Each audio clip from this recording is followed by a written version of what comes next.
Zara's voice always arrived before she did. It floated through the church like incense, slipping past fans that chopped the heat into patient squares.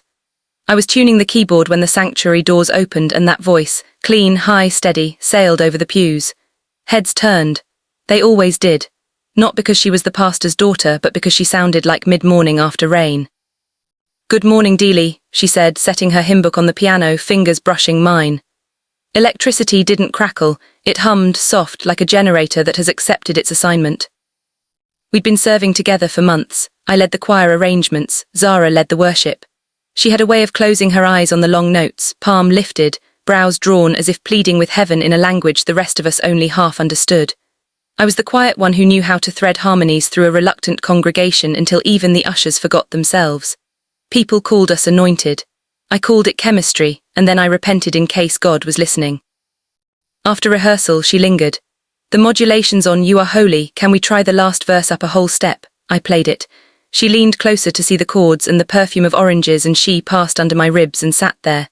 We sang the line together, our voices stitching. When the note landed, we looked at each other and laughed, startled by the neatness of it. That afternoon, Mama asked how church was. "Blessing," I said, swallowing the rest. She smiled, set a bowl of ifo riro before me and asked about work interviews. I lied gently. The truth was, the job market had been one long unanswered email. I took odd gigs, studio sessions, weddings, then hurried back to church where competence still opened doors. The following Sunday, Pastor Teo preached about purity of heart. His eyes scanned the choir loft and paused, just for a second, on me and Zara standing too near the same mic. It could have been my imagination, or it could have been a warning in a father's language, be careful where you stand. After service, Zara pressed a small note into my hand. Not a phone number, we already had each other's. Just a line, meeting at the orphanage on Wednesday, they need music for the children. She added a smiley face wearing a tiny halo. I laughed out loud. Then I folded the paper like a prayer and kept it. The orphanage sat behind a row of mechanics, workshops where boys with blackened hands called me choir master, and asked for transport money. Inside, the children were loud with the radical belief that joy is their right. Zara arrived late, apologizing with both hands, hair tied up, wearing a simple Ankara dress whose blue made the room honest. We sang This Little Light of Mine in English and Yoruba. I played call and response riffs. She clapped on the off beats, laughing when the smallest girl insisted on being the conductor. When a boy with a stubborn stutter refused to sing, Zara crouched until their eyes were level. "No rush," she said. "You can hum first." He hummed. After a while, the note found its way into a word. The room cheered like a stadium. Later, we sat on the steps drinking warm malt from plastic cups. "You're good with children," I said. "So are you," she replied. "You speak in chords, they listen." We traded small histories. My father a tailor, my mother a nurse. Her father the famous pastor with 20 branches and a sermon catalogue. Her mother a former teacher who still corrected bulletins in red pen. "People think being the pastor's child means you're perfect," she said, watching a kite tangle in the mango tree. "Mostly it means you're being watched." She glanced at me, not accusing, just truthful. "Is that why you close your eyes when you sing?" I asked. She smiled. "Partly, also because it feels like the only time I'm not being asked to be more than human." I wanted to say I saw her as human already, and not in the way that reduces holiness. I wanted to say her laughter was as sacred as her worship. Instead I said, "You sounded good on that last modulation," and earned the small reward of her pleased nod. On my way home, Damfo brakes squealed and vendors shouted, and NEPA took light across 5 streets at once. Lagos was itself. I replayed her voice saying more than human asterisk. I played it again at the piano that night, fingers hunting a chord that could carry the ache without breaking it. I found something between B minor and resolve. I wrote it down. I named it Wednesday Children. 2 Sundays later, Sister Nene cornered me between the vestry and the storeroom where spare fans go to retire. Nene had the gentle smile of someone who remembered everyone's birthday and the militant curiosity of a village newsletter. "Brother Dele," she began, eyes softening, "you and our Zara are spending time together." I arranged my face into the expression Lagos men use when LASDMA stops them, polite, alert, innocent until toll is paid. "We organize music for the outreach, Ma." She patted my forearm. Good, good, she needs friends who fear God." She let it hang. Beneath the words was a fence. Beneath the fence were teeth. The thing about a church is that it is a small town with microphones. Every kindness grows echoes, every glance is a rumor rehearsing. The youth WhatsApp group already had memes of me and Zara as duet goals. Someone made a TikTok of us singing in rehearsal, the caption a rain of heart emojis and God when. I laughed, embarrassed. Zara didn't. Later she texted, we need to be careful. I typed we already are asterisk, then deleted it and wrote asterisk K. Careful meant fewer post-rehearsal laughs that lasted too long. Careful meant letting other choristers carry her music stand. Careful meant sharing microphones only when necessary and pretending our voices didn't want to find each other in the air. I told myself it was discipline. It felt like drought. At home, Mama cut vegetables and made conversation that circled the thing we were not namming. Your pastor's daughter is serious with God, she observed. Yes, Ma, and serious with school. Yes, Ma, a beat. Is she serious with anybody? I smiled into my plate. She's serious with God. Mama's look said, don't be clever with me. Then she sighed, kissed my head and prayed casually that God should plant the right person where my son can see. Mothers know how to loop God into an argument you're not ready to have. When Pastor Teo called a workers' meeting, the air was thick with the stale biscuits we always ate at such gatherings. He spoke on propriety, on avoiding appearances of evil, on men and women serving together with wisdom. His gaze didn't linger on us. It didn't have to. Language can do the lingering. That night I wrote another piece. I named it Rumours Travel in Flat Shoes. It was restless and catchy and refused to settle into a key. I told myself I was making art. I was also making a map through a minefield. Zara suggested we fast for 3 days. No drama, no Instagram notes, just quiet plates and louder prayers. For clarity, she said. For clean hearts. We agreed to break each day at 6 p.m. separately. I did mine in one room of our 2-room face me I face you. She did hers in the parsonage where the generator hummed and people knocked often. The first day I prayed with efficiency. Lord, guard my heart. Lord, strengthen my hands. Lord, let me want the right things. By noon my stomach was louder than my petitions, so I switched to Psalms and let David be dramatic on my behalf. At 6:05 I inhaled Ogie like I was auditioning for a milk commercial and felt holy again. On day 2 prayer found a groove. I wrote names on paper, mine, hers, our families, the choir, the boy who stuttered, the mechanic who fixed our church bus with wizardry and a slap. I asked God to give me a job that would keep my dignity from leaking. I asked him not to punish me for wanting her. I asked him to correct my want into something that wouldn't break things he loved. Day 3 was stubborn. I felt nothing, heavens were brass, my thoughts were a housefly. I texted her how is it going, and deleted it. At 6:00 the Damfo outside backfired like war. I laughed for no reason and took that as a sign. We didn't discuss what we heard or didn't, but something shifted in our posture. During worship that Sunday she reached a note she'd never tried before, not because it was high but because it was honest. It cracked a little. No one cared, people cried. I played under her like stepping stones across fast water. After service the pastor announced a young adults purity seminar for the following weekend. The aunties clapped with zeal. The uncles nodded like men who had survived things and didn't plan to discuss it. I avoided Zara's eyes and failed. Later she sent a laughing emoji and you'll play that day, right? I replied with the picture of a man saluting and she typed, fear God, Dele. I typed trying. That night I slept the unromantic sleep of someone God is still rearranging. Deep, dreamless, useful. The seminar was everything a church seminar is. Beautiful, awkward, necessary, occasionally ridiculous. The guest speaker, a kindly woman with a laugh like a bell, refused to demonize hormones and instead handed out metaphors like seatbelts and guardrails. This is not about shame, she said, it's about safety. The room exhaled. Questions written on scrap paper ranged from the predictable to the inventive. I played background chords while she answered with respect that felt like sunlight. During the break I found Zara in the courtyard under a defiant bougainvillea. Well, she asked, I liked the part where she said boundaries aren't distrust, they're design. She nodded. I liked the part where she said genuine desire is a good thing with a bad marketing team. We laughed too loudly. A deacon glanced over like a smoke detector. We walked the long side of the building, careful not to be a picture. I meant what I prayed, she said, voice low but steady. I want my heart clean, I want to honor my father, and I want to not pretend I don't look forward to Wednesdays. The honesty pulled something gentle and fierce out of me at once. Then we build something that can carry that truth, I said. Slow, respectful, with witnesses. Witnesses, she raised a brow. Who? I swallowed. Auntie Nene will faint with joy. We both chuckled, then sobered. Maybe your mom, she offered, I nodded. And the women's leader, she terrifies gossip. We made a small plan that could survive scrutiny. It felt like folding a paper boat and releasing it into a stream that might become a river. That evening I told Mama that I was thinking prayerfully about a girl and would like her counsel.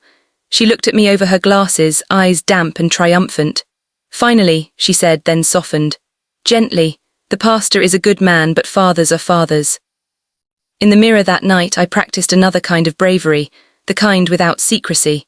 It looked like a man who fears God and still wants, a man who will ask properly. It looked like me plus courage. Requesting an appointment with the pastor is like booking a slot with the moon. You know he is there, you just hope he is visible. I wore my best shirt and carried a folder containing my CV, a recommendation letter from a studio owner, and the boldness of a man who had fasted recently. He welcomed me kindly, gestured to the chair and asked about my mother by name. Pastors remember details the way surgeons remember arteries. When I said why I'd come, his face did not change, but the air did, slightly cooler, slightly thinner. "You are a good young man, Dele," he began, compliment as anesthesia. "My daughter is precious to me," clarification as scalpel. "What exactly are you seeking?" I didn't reach for poetry. "Permission to court her, sir, slowly, with oversight if she agrees." He studied me so long I considered offering him malt. "What do you do?" he asked. I told him. The gaps showed. "How will you provide?" I told him the truth, that provision is more than money but never less, that I was hustling towards something stable, that I would not drag his daughter into vague. He nodded once. "I like your head," he said, "but heads are cheap, character is expensive." He cleared his throat. "Also, people are watching." We both heard the subtext, if you hurt her, you hurt many. He didn't say yes, he didn't say no. He said, "Let me pray, and you come for men's fellowship on Tuesdays, let me see you outside the keyboard, and talk to Elder Bamidel about a position in his firm. He needs a junior logistics officer. Salary will not make you proud, but it won't shame you either." My gratitude tried to climb the walls. "Thank you, sir," I said. He waved it away. If God is in a thing, we don't need to force it. If he isn't, we can't. Outside, the world was hotter and louder. I texted Zara only 3 words, "I have spoken." A minute later, my father. I replied, "He is praying," and he gave me homework. She sent the laughing crying emoji and then, "Thank you for doing this properly." Something unclenched in my chest. Proper can be romance too. That night, Mama danced in the kitchen with a spoon and called 3 aunties who pretended not to shout. Logistics turned out to be a theology of its own, order out of potential chaos. Elder Bamidel's firm shipped everything from auto parts to imported hymn books. I learned routes, permits, the right amount of aggression for a port officer, the right amount of humility for a warehouse guard. I came home tired in good ways. Money arrived like a polite visitor. We were not rich, we were less worried. On Tuesdays I went to men's fellowship and learned how middle-aged men disguise tenderness. They taught me to pray out loud without sermonizing and to fix a leaky tap without phoning a friend. They asked hard questions about secrecy, screens, spending. I discovered that accountability feels like annoyance until it feels like relief. With witnesses in place, Zara and I began our slow open courtship. We met in open places, often with someone else present. We served together. We kept the rules we set, the ones nobody sees but that change everything. End calls by 10 p.m, pray before big decisions, delete pictures that turn prayer into suggestion. Desire didn't disappear. It stopped being a thief in the ceiling and became a guest we had to seat properly or send home. The church, that small town, adjusted its gossip. If scandal was what it wanted, it went hungry. If love was what it was willing to recognize in decency and patience, it feasted. Sister Nene became our unofficial bouncer, her smile daring anyone to bring nonsense near our names. One evening after orphanage outreach, the boy who once stuttered walked up and sang a whole verse unprompted. He finished triumphant and announced, "When you people marry, can I sing at the wedding?" Zara and I froze, then laughed with the helplessness of prophecy. "We are not there yet," she said, kneeling to his eye level. "But if God permits, you will take chorus." On my way home, the Harmattan wind arrived early, scratching the city into honesty. I bought suya and ate it standing by the roadside like a man making a memory. I thought about small doors, Tuesdays, budgets, boundaries that had opened into wide rooms, respect, peace, a future with furniture. I gave thanks out loud, frightening a passing goat. The test arrived as tests do, disguised as a perfectly ordinary Tuesday. A visiting pastor preached a fiery sermon on wolves among us, waving patterns of sin like a flag. He warned fathers to watch their daughters, musicians to watch their hands, and churches to watch the pulpit. The room crackled with a fear that felt more like control than wisdom. After service, he pulled Zara aside in the corridor where shadows learned gossip. I turned to give space, but his voice carried. "You must be careful," he told her. This music boy, do you know him? Does he have a name beyond chords? His smile did not reach his eyes. Satan loves worship leaders. Before I knew my feet had moved, I was there.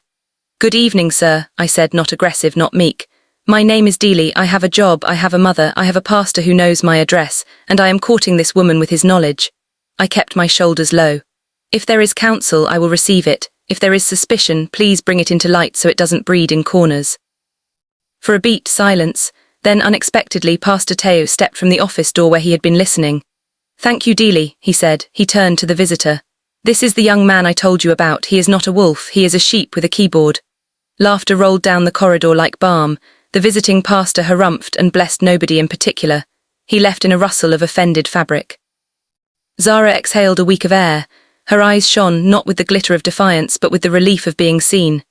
Thank you, she whispered. I didn't do anything brave, I said, heart still punching my ribs. You stood in light, she replied. That's the bravest thing.